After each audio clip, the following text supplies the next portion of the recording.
స్థానిక ప్రకాశం నగర్లో వేంచేసి ఉన్న శ్రీ ప్రసన్న పంచముఖి ఆంజనేయ స్వామి వారి ఆలయంలో హనుమాన్ జన్మదిన మహోత్సవాలు ఘనంగా జరిగాయి.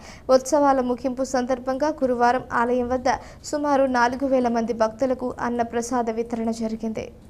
ఆలయ ధర్మకర్తలు అర్చకులు చల్లపిళ్ల జగన్నాథ ఆచార్యుల ఆధ్వర్యంలో జరిగిన ఈ అన్నదాన కార్యక్రమానికి భక్తులు భారీగా తరలివచ్చారు. ఈ నెల 1వ తేదీ నుంచి హనుమాన్ జన్మదినోత్సవాన్ని పురస్కరించుకుని స్వామివారికి ప్రత్యేక పూజలు అభిషేకాలు నిర్వహించామన్నారు. 1,00,000 పువ్వులు తులసి పత్రి పూజ జరిగిందన్నారు. భక్తులందరూ పాల్గొని స్వామివారిని దర్శించుకుని తీర్థ ప్రసాదాలు స్వీకరించారు. ఆ స్వామివారి దయతో ప్రతి ఏటా అన్న సమారాధన కార్యక్రమాన్ని విజయవంతంగా నిర్వహిస్తున్నామని తెలిపారు.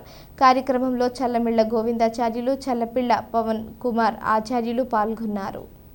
జై శ్రీమన్నారాయణ, జై సీతారాం, జై శ్రీ ఆంజనేయ. ప్రకాశనగరంలో వేంచేసి ఉన్న ప్రసన్న పంచముఖ ఆంజనేయ స్వామి ఆలయం 1985వ సంవత్సరం ఆగస్టు 1 స్వామివారి ఆలయం ప్రతిష్ఠించాం. స్వామివారికి ప్రతిష్ఠ చేశాం. ఈనాటికి 8 సంవత్సరాలుగా స్వామివారు మన ప్రకాశనగరం పంచముఖ ఆంజనేయ స్వామి గ్రామస్తులందరికీ భక్తులందరికీ ఆయురారోగ్య భాగ్యములిచ్చి సదా కాపాడాలనే ఆ స్వామివారి సేవకులు అర్చకులు చల్లపిళ్ల జగన్నాథాచార్యులు